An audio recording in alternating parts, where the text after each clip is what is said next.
गोधरा के जघन्य बिल्किस बानो कांड में सजायाफ्ता 11 दोषियों को जेल से रिहा कर दिया गया है।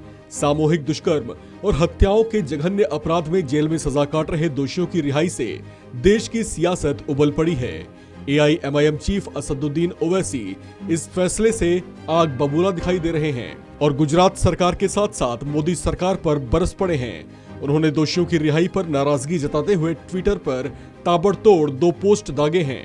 आपको बता दें कि गुजरात के गोधरा में आज से तकरीबन 20 साल पहले सामूहिक दुष्कर्म का एक सनसनीखेज मामला सामने आया था। उस वक्त 20 साल की बिल्किस बानो, जो कि प्रेग्नेंट भी थीं, उनके साथ सामूहिक दुष्कर्म की वारदात को अंजाम दिया गया था।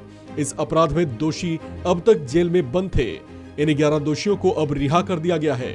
इनकी रिहाई पर एआईएमआईएम सुप्रीमो असदुद्दीन ओवैसी भड़क उठे हैं। उन्होंने नाराजगी जताते हुए ट्वीट भी किया। अपने पहले ट्वीट में ओवैसी लिखते हैं,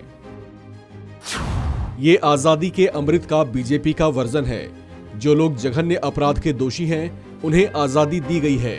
एक धर्म के लिए भाजपा का पूर्वाग्रह ऐसा है कि क्रूर दुष्कर्म और घृणित अपराध की क्षमा योग्य है। क्या रुबीना मेमन की माफी पर भी विचार करेगी बीजेपी शिंदे महासरकार समिति?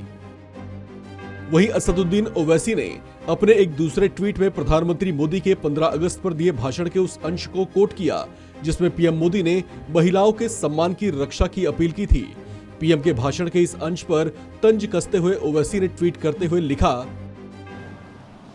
बॉम्बे हाई कोर्ट में वहां पर सजा हुई, बल्कि ना सिर्फ उन 11 लोगों को बल्कि पुलिस के ऑफिसर्स को भी और डॉक्टर्स को भी, क्योंकि वो कनाइफ कर चुके थे एक्यूज के साथ।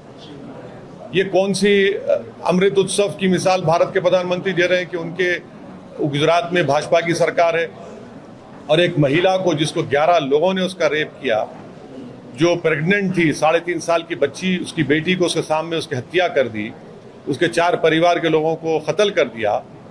ये कौन सा है? ये सुप्रीम कोर्ट ने जरूर कहा था एग्जामिन करो। सुप्रीम कोर्ट ने कहा नहीं था ना कि छोड़ दो बोल के। अगर आप छोड़ना चाहेंगे तो फिर आप क्यों नहीं छोड़ते मुंबई ब्लास्ट में जो रुबीना मेमन है, 17 साल से वो भी जेल में है। एआईएमआईएम चीफ असदुद्दीन ओवैसी की ओर से ये प्रतिक्रिया उस वक्त सामने आई है जब गुजरात के बिल्किस बानो सामूहिक दुष्कर्म के मामले में उम्र कैद की सजा काट रहे सभी 11 दोषियों को रिहा कर दिया गया। इनकी रिहाई स्वतंत्रता दिवस वाले दिन की गई। सजा पाने के बाद इस मामले में सभी 11 दोषी गोधरा जेल में ही बंद थे।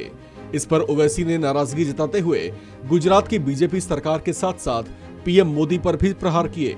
इसके बाद उन्होंने ये सवाल भी उठाया कि क्या इसी तर्ज पर अब बीजेपी शिंदे की महाराष्ट्र सरकार रुबीना मेमन की रिहाई के लिए समिति बनाएगी। आपको बता दें कि रुबीना मेमन को साल 2006 में आजीवन कारावास की सजा सुनाई गई थी। वो 1993 में हुए मुंबई बम धमाकों के दोष में सजा काट रही है, जबकि बिल्किस बानो मामला 2002 के गुजरात दंगों के दौरान अहमदाबाद के पास रणधीर कपूर गांव से जुड़ा है, जहां पर भीड़ ने बिल्किस बानो के परिवार पर हमला किया था। उस दौरान बिल्किस बानो प्रेग्नेंट थी।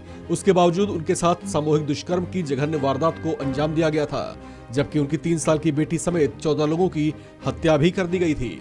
इस खबर में फिलहाल इतना ही। बाकी अपडेट्स के लिए बने रहिए वन इंडिया हिंदी के साथ।